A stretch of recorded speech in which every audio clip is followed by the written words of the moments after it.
Yang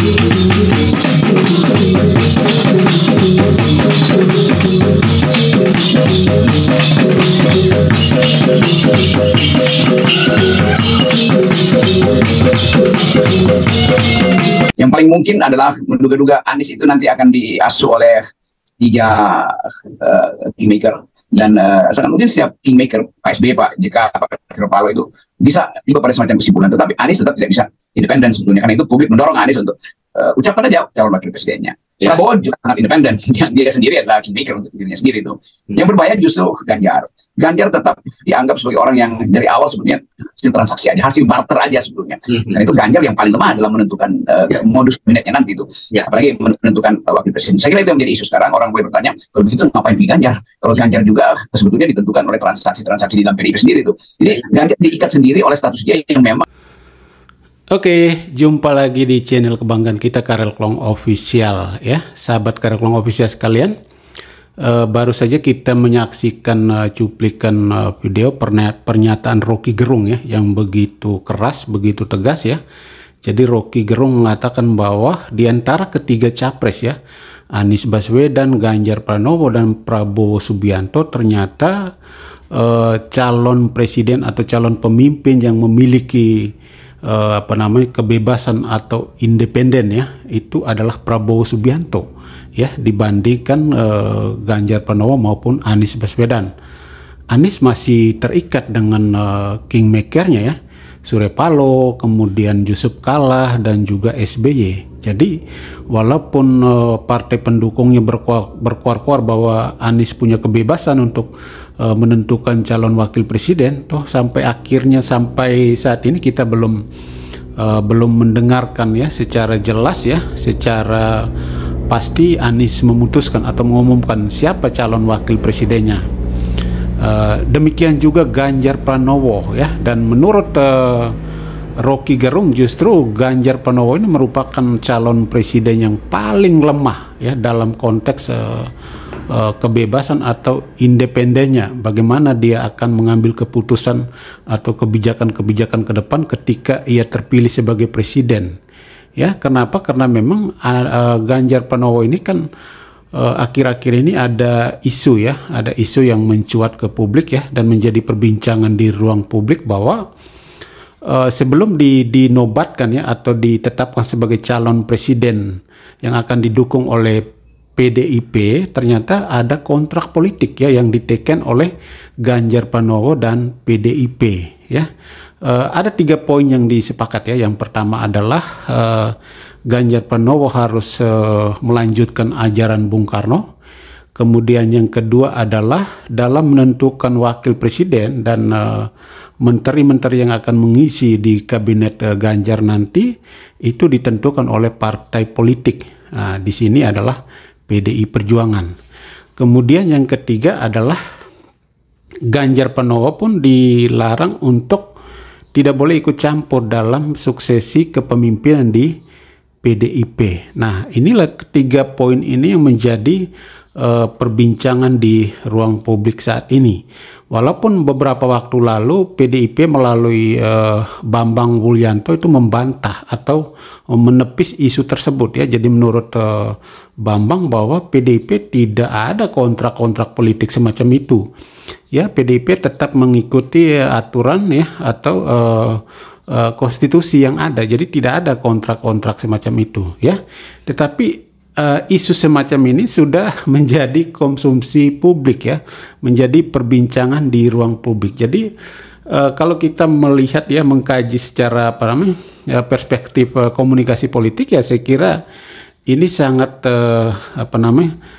berdampak negatif sekali ya bagi Ganjar Pranowo kalau kita lihat dari ya elektabilitas ya, kemudian bagaimana Ganjar bisa menarik banyak pemilih lagi, banyak simpatisan lagi kalau isu semacam ini semakin berkembang liar di ruang publik ya. Jadi ini sangat berbahaya sekali, karena memang publik itu kan masih kontraproduktif juga dengan narasi-narasi sebelumnya, itu narasi terkait dengan petugas partai ya. Walaupun PDIP dengan berbagai argumentasi menjelaskan bahwa pengertian petugas partai adalah begini, tetapi bagi orang luar PDIP, orang yang bukan kader PDIP tentu mempertanyakan bagaimana keberadaan presiden yang akan dipilih nanti. Apakah dia akan berada di bawah kendali partai politik atau bagaimana? Nah, apalagi ditambah dengan kontrak politik yang begitu gamblang ini. Ya, walaupun PDIP membantah, tetapi kan ini kan sudah bocor ya, sudah disebarkan di beberapa media online sudah memberitakan, lalu di beberapa ya channel-channel YouTube juga sudah mulai membahas tentang isu ini. Nah, ini sangat berdampak buruk sekali bagi Ganjar Pranowo ya, karena pemilih-pemilih yang mungkin selama ini belum begitu yakin 100% ke Ganjar Pranowo, akhirnya apa? Akhirnya mereka akan mengurungkan niatnya untuk memilih Ganjar Pranowo. Ataupun pemilih-pemilih yang sampai saat ini masih bingung, masih belum menentukan pilihannya di antara 3 tokoh ini. Tetapi dengan isu-isu semacam ini, maka ya mereka akan bagaimana menentukan pilihan, bagaimana membelokkan pilihannya. Mungkin awalnya mereka ingin memilih Ganjar Pranowo, tetapi ketika isu ini muncul dan menjadi perbincangan ya viral di ruang publik, ya saya kira mereka akan semakin tidak menentukan pilihannya untuk Ganjar Pranowo. Nah, di sini saya kira yang diuntungkan dalam kasus ini adalah Prabowo Subianto ya, karena orang-orang yang tidak memilih Ganjar ya, atau memutuskan batal memilih Ganjar, itu mereka pasti ya sebagian besar lari ke Prabowo Subianto. Mungkin sebagian lari ke Anies Baswedan, tetapi sebagian besar akan lari ke Prabowo Subianto ya. Karena pemilih-pemilih Ganjar ini adalah pemilih Jokowi juga ya. Nah, di sini ya saya kira di Jokowi ini kan ada 2 kubu yang memperebutkan pengaruhnya ya, yang memperebutkan pemilih-pemilihnya, yang memperebutkan simpatisannya, yaitu Ganjar Pranowo dan Prabowo Subianto. Jadi kalau Ganjar Pranowo lemah ya maka pemilih akan lari ke Prabowo Subianto. Kalau Prabowo lemah ya pemilih-pemilih akan lari atau bertahan di Ganjar Pranowo. Ya mungkin sebagian kecil akan lari ke Anies Baswedan. Tetapi dengan penjelasan Rocky Gerung yang gamblang tadi, saya kira ya kesempatan bagi pemilih untuk membandingkan di antara ketiga capres ini, kira-kira mana yang lebih layak untuk dipilih menjadi seorang pemimpin.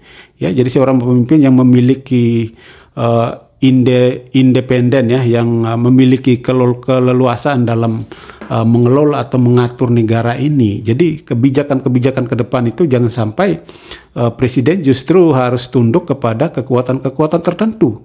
Jangan sampai presiden harus tunduk kepada tokoh-tokoh tertentu. Jangan sampai presiden harus tunduk kepada kelompok-kelompok tertentu. Saya kira itu tidak diinginkan oleh rakyat Indonesia saat ini. Nah, disitulah saya kira menurut saya Prabowo sangat diuntungkan dalam kasus ini, karena Prabowo dinilai yang pertama dia adalah seorang calon presiden yang tegas ya, yang berani ya, dan ini saya kira kode-kode alamnya sudah disampaikan oleh Presiden Jokowi ya, walaupun saling mengklaim ya antara kubu Ganjar atau kubu Prabowo, tapi secara natural ya publik itu akan langsung tertuju kepada Prabowo Subianto ya.